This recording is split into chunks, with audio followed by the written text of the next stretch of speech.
Well, Happy New Year, everyone. I hope everybody had a great Christmas and a great New Year. Thank you for visiting our channel, Sweet Camper Life. My name is Mo, and I have some news for 2021, and that is that my Gladiator honeymoon is officially over.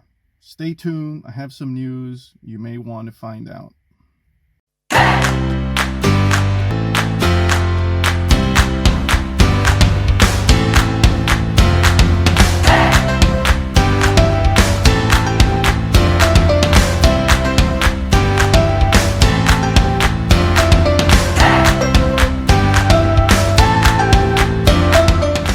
So this whole ordeal started about a month and a half ago or so, and I had just left work, and all of a sudden the lights start to go off in my cluster panel here, check engine and all kinds of other stuff. And then after a few minutes it went away, and I thought, well, it's been raining, maybe I hit a puddle too fast, which I doubt because these Gladiators can go into 30 inches of water. So I just kind of ignored it, hoping it would go away. It did. And then about 2 days later, we hitch up the camper. We're on our way to Naples, right at the very beginning of our trip. The Gladiator now starts to lose power, won't get off of fifth gear, and it's just an absolute hog. Well, I'm stuck on Tamiami Trail. There's no place to pull over. There's no service stations. There's nothing. So we had to finish the drive and get to Naples, to the campground. And so now we're getting there, and I have these issues. When I put it in reverse, the most horrible sounds started to emanate from this Gladiator. So I didn't know what else to do. I mean, there was nothing that I could fix, nothing that was obvious. So I called my local dealer up there in Naples. I had never visited them before. Obviously, I don't live in Naples, but they were amazing. So this is what ended up happening. So it turns out with 3,000 miles, my valve cover gasket was leaking oil. And then that leaking oil got all over the O2 sensor, which caused all sorts of issues with the engine, losing power, and then the RPM just skyrocketing and then coming back down.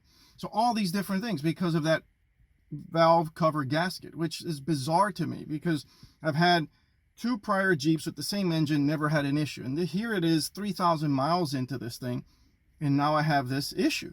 So I took it into the dealer. They gave me a rental. They took great care of me. They fixed it the same day.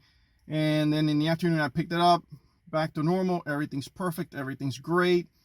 I'm not real happy because I shouldn't have these issues in a brand new vehicle that has 3,000 miles. So I hoped for the best, figured it was all resolved, and that was it. Well, that was largely the case with that. But now I have a separate issue. So I look at the backup camera.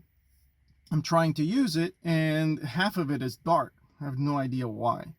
So eventually, after a couple of days, I go back there and I try to move it, and it turns out that the whole camera pops into the tailgate, and the cover in the front falls off. What the heck is this? I'm at 3,000 and change miles. I don't understand why this is happening, but it did. So I try to fix things myself. That should be an easy fix. So I get the bolts and I screw them off, and I try to take off the cover, but as I'm trying to pry the cover open, the spray-on bed liner starts to move a little bit, and I don't want to tear it. And if somebody's going to tear it, it's going to be the dealer. It's not going to be me, so they can fix it. I don't have to deal with it.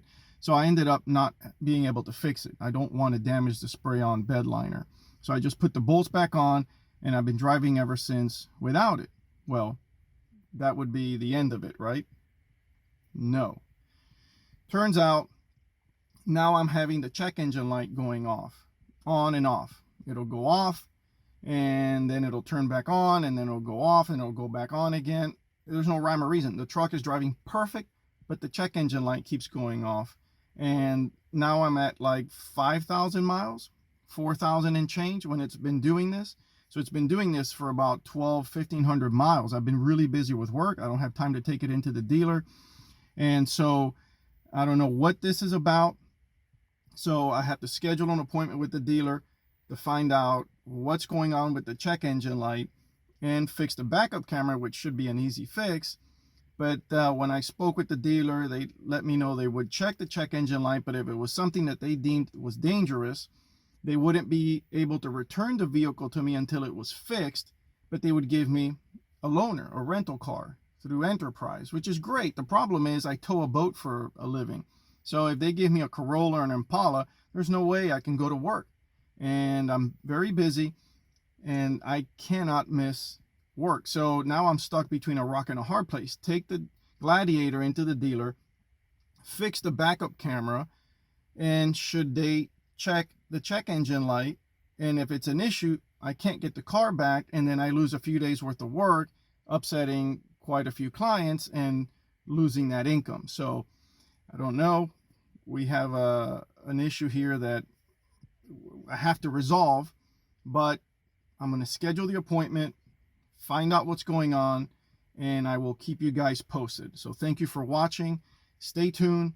Let's see how we can resolve this. Let's see what the reason is for the check engine light. Hope you guys have a great week. Thanks for watching, and be back soon.